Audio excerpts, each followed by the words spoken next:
Muito obrigado. Eu queria dizer que realmente já houve um debate sobre essa questão de ponte Santos-Guarujá versus túnel, no estudo de engenharia, mas o pessoal do túnel falou 45 minutos, eu só tive 15 minutos para falar das pontes. Então, ainda fiquei por último. E tem muito engenheiro que deita cedo, tem que chegar cedo em casa, não pôde ver a minha parte. Mas acredito que nos 15 minutos nós provamos naquele debate que a ponte era mais interessante nessa ligação seca. Posteriormente, tentei fazer uma apresentação no estudo de engenharia só sobre a ponte e fui impedido pelo DR, porque o projeto sobre o qual eu ia falar pertence ao DR, e o DR disse que tinha uma cláusula de confidencialidade e me proibiu de falar. Aí o estudo de engenharia cancelou a apresentação no site e eu falei, bom, mas eu quero falar em nome próprio, sobre minha própria responsabilidade, eu não tenho... E se vocês quiserem fazer qualquer coisa, que façam qualquer medida, mas eu sou sócio do estudo de engenharia, 30 anos, sei lá quantos anos, e estou pagando o aluguel da sala, R$3.900 para fazer a apresentação, já está todo mundo convocado, mas não vamos poder fazer, o estudo depende muito de gente do governo e não vou poder fazer. Não pude fazer. Aí liguei para o Secov, arrumei uma sala para fazer a apresentação. No dia da apresentação eles tentaram bloquear o Secov para eu não falar também. Então eu acho que um governo democrático, numa época que nós estamos, isso não é aceitável. E um debate é eminentemente técnico, não é nem político. Eu não sou de PT, nem de PSDB, nem de partido nenhum. Minha questão é técnica. E eu só posso falar das coisas que eu entendo, que é de obra de arte, obra de arte, na qual o túnel também é obra de arte. E a gente estudou esse assunto, vem estudando isso há muito mais que 20 anos e sabemos das vantagens da ponte sobre o túnel. Então não posso me furtar o dever de engenheiro, que estudei em escola pública e devo isso à sociedade. Praticamente, na minha época, as escolas melhores de ginásio e colégio eram todas públicas. Hoje as escolas públicas estão em estado precário, mas estudei, então eu devo à sociedade um mínimo isso. Alguém poderá dizer, ele está falando disso porque ele tem interesse em fazer um projeto executivo. Claro que tem. Sou candidato a fazer, mas não sou o único. Está cheio de firma no exterior e no Brasil com competência suficiente para detalhar o projeto executivo da ponte, que o básico foi feito. Então, nesse particular, nós temos que entender que eu estou defendendo a tese da melhor opção para a sociedade, como dever cívico de cidadão e de engenheiro, e num Estado democrático de direito. E é isso que é a minha função aqui. Eu vou mostrar para vocês, e depois abro o debate, para quem quiser perguntar o que quiser, pode fazer as perguntas, as amplas vantagens da ponte sobre o túnel, que é o que se chama de custo-benefício. Você tem um dinheiro para gastar, vai gastar menos e vai ter o que tem menos manutenção, o que é mais bonito, o que dura mais e o que oferece mais segurança para o uso diário e para a segurança durante a construção também. E é isso que nós vamos mostrar. Por que o projeto básico foi feito pela VTEC, pelo DR? Foi pago um projeto básico de R$1.400.000. Essa concorrência foi feita, a VTEC ganhou. Eu entrei, dei alguns palpites no projeto, com uma consultoria. Na verdade, o projeto é da VTEC, eu seria a VTEC. E a VTEC fez um projeto muito conservador nas suas soluções. Não tem muito arrojo, a não ser pelo vão imposto pelo secretário, que ele queria que fizesse um pilar em Santos, outro em Guarujá, e que não tivesse nenhum pilar no canal de Santos para não ter nenhum problema com a CODESP, que é um organismo federal. Apesar de terminar em ESP, é um organismo federal dirigido pelo PT na administração que era do José Serra, que é PSDB. Então ele falou assim, eu não quero problema com isso aí e quero fazer uma obra que independa do porto. Atendemos o gabarito vertical e o resto é com os municípios de Santos e Guarujá.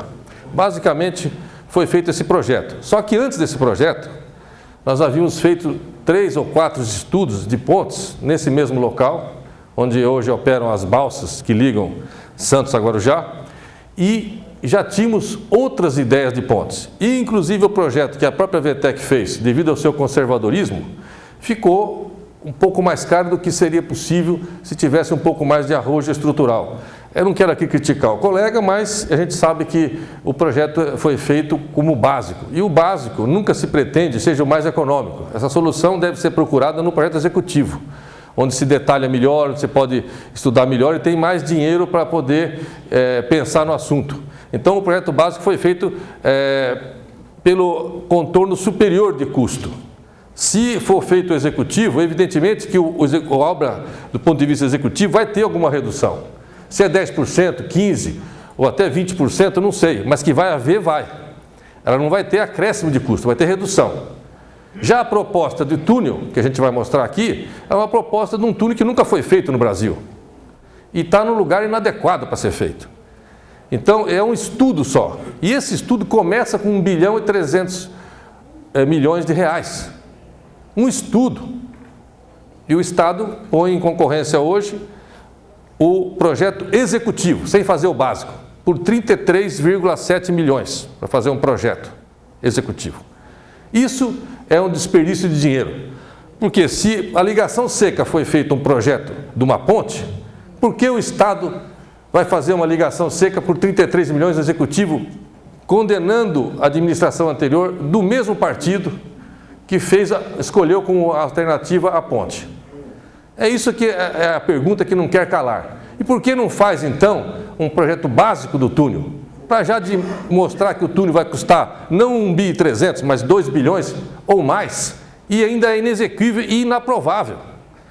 Não vai ser aprovado pelo meio ambiente, pelo CODESP e pelo bom senso da engenharia. É um risco muito grande para um serviço para europeus desempregados, que vêm aqui vender uma solução que não é aplicada no Brasil e que não tem consistência.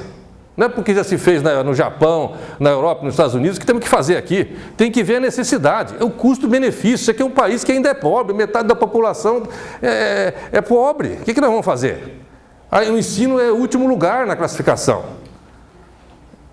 Temos que entender que os recursos são parcos. O governo tem a capacidade de investimento de 900 milhões por ano, o governo do Estado de São Paulo. Vai se fazer uma obra absurda. E, além disso, o projeto executivo está com um prazo de 18 meses. Ora, 18 meses para fazer o projeto executivo, para se constatar que fizeram besteira, ou que vai em frente, porque já começou, então você vai ter mais 6 meses para licitação, são 2 anos. Já passou o primeiro ano de governo, mais 2 anos são 3. E o Geraldo Alckmin vai ficar só com um Paco. Um Paco, conto do Paco. 33 milhões gastos num negócio que não vai servir para nada. Quando podia já licitar a obra com o básico que já está aprovado no DR, em condições de licitar, e para fazer a obra já começar imediatamente, para terminar em 30 meses uma obra está inaugurada nessa administração. Então, é isso que me indigna como cidadão e como engenheiro, e especialmente porque entendo de pontes. Não vou deixar de falar do que eu entendo, só porque eu sou interessado em fazer o projeto. Estou interessado, quem não é? Quem de nós que é calculista não quer ter o privilégio e a honra de participar de um projeto desse, de 500 metros e 40 com obra curva, o maior vão de qualquer do mundo, e ainda curvo? É um desafio. Todos queremos fazer isso. Então não posso negar que tem interesse, mas também não vou dizer que é por esse interesse que estou fazendo isso. Estou fazendo isso porque é um absurdo que é fazer a solução em túnel. Então, essa que é o mote dessa palestra. Eu quero ver se consigo resumir os assuntos aqui, e nesses 40 minutos que tem aqui para falar. Bom, aqui é a maquete que foi objeto da inauguração de José Serra, que o Lula falou que o Serra estava tão desesperado que estava inaugurando até maquete para ganhar a eleição. Inaugurou essa maquete na frente dos prefeitos de Santos e Guarujá, numa solenidade antes de terminar o governo. Eu só quero dizer aqui que esse negócio da ligação Santos-Guarujá é um sonho antigo e começou já da época do Prestes Maia, e muito interessante que puseram o túnel como túnel Prestes Maia, porque supostamente o Prestes Maia, na época que foi governador, tinha pensado em fazer um túnel. Mas é claro que naquela época, vencer um vão de 500 metros ou passar sobre o canal, talvez não tivéssemos tecnologia para fazer. Então pensou-se num túnel.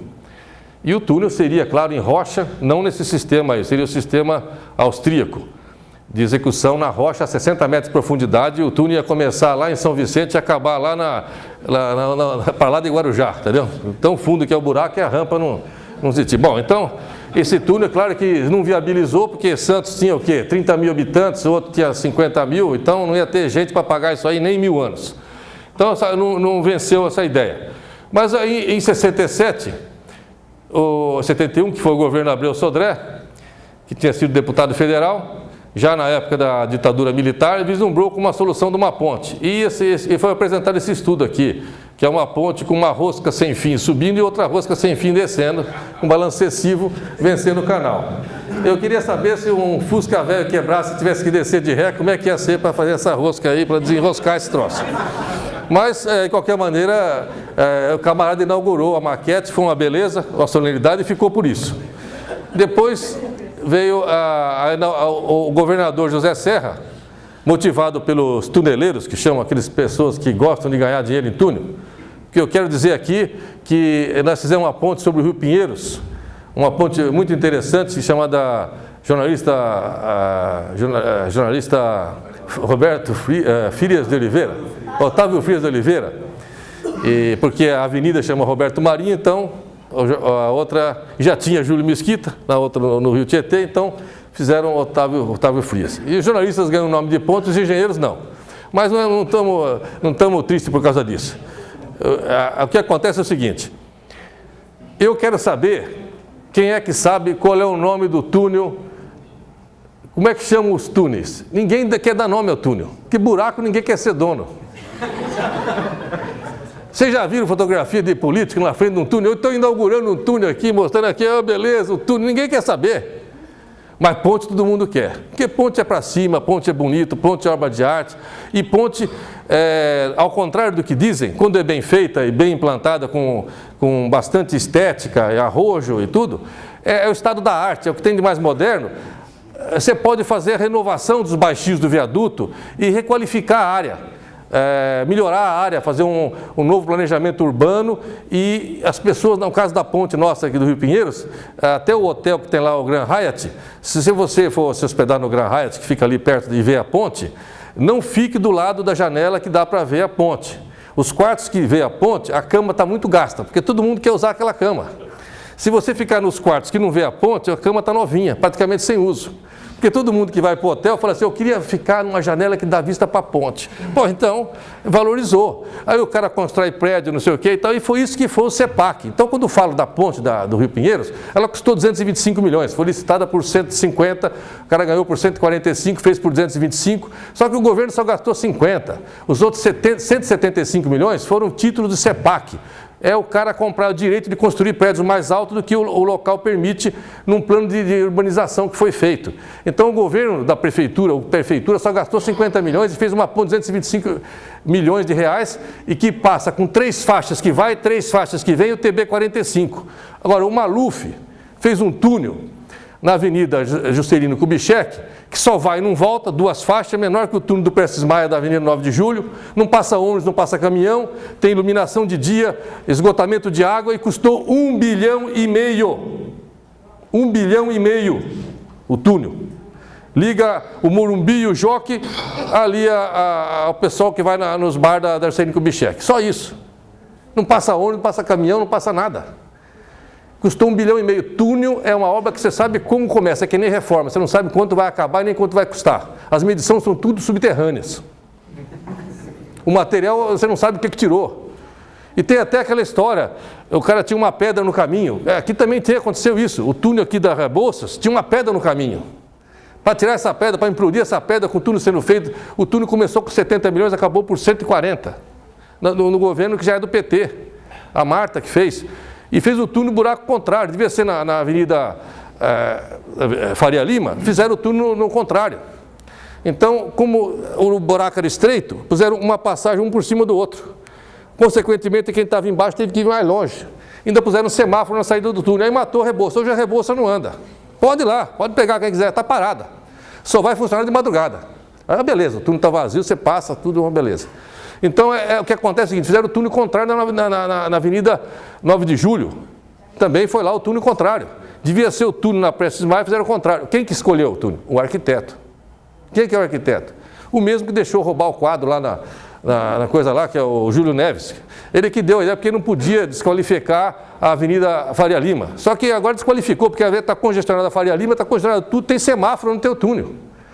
Quer dizer, e cada um dos túneis que foi listado por 70 acabou por 140 milhões. Então os 2 túneis custam 280. É uma desgraça. Então isso é para mostrar túnel que podia fazer um viaduto ali que não passava de 10 milhões, estava feito um viaduto, uma obra em arco, uma terra armada na avenida da coisa, resolvia o problema. Eu quero dizer o seguinte, um túnel desse, que nunca foi feito no Brasil, eu quero saber como é que vão ser feitos os preços unitários dos serviços a serem feitos. Como é que vai se apurar esse preço? Com base no que foi feito isso aí? Quem é que deu o preço? Foi o italiano que fez lá na Itália, que veio dizer quanto é que custa isso aqui no Brasil? É um negócio difícil de saber.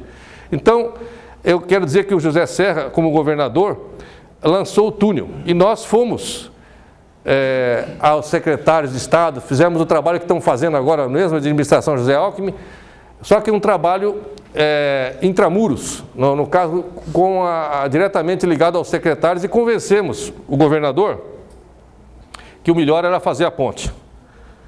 E o José Serra teve o bom senso de voltar atrás. Chegou até a perguntar para um secretário, mas escuta, eu não sei o túnel, e agora vai ser a ponte? Você, eu não sei o túnel, fala que a ponte é melhor, você tem que fazer o melhor. Aí foi lá fazer a ponte. E passou a ponte. Então a Secretaria de Transportes fez uma licitação, falou da ponte, isso aqui vocês vão ter depois os detalhes disso aqui, mas então aqui tem o estudo do túnel previa uma estrutura imersa pré-moldada no canal do Porto de Santos, 400 metros de extensão e tal, aí vem aí, o sistema NATM, depois do túnel imerso pré-moldado teria que ser transportado da flutuação, no entanto, ao canal de Santos, essa atividade não é viável, devido ao grande movimento de navios do porto, é necessária a paralisação da atividade portuária. Para você ter uma ideia, o Porto de Santos movimenta quase 30% das cargas do Brasil, que exporta e importa. E esses 30% significa 6 mil movimentos. 6 mil navios que entram. Ou seja, você tem 12 mil movimentos. Porque o navio para entrar tem que sair, né, Birajara? Tudo que entra, sai, né? Então, por exemplo, entrou o navio, tem que sair. Então, se ele faz 6 mil entradas, tem que sair 6 mil saída. E ele entra com o prático dirigindo, 6 rebocador puxando. Então, se você pegar, dividir os 12 mil por ano, por 360,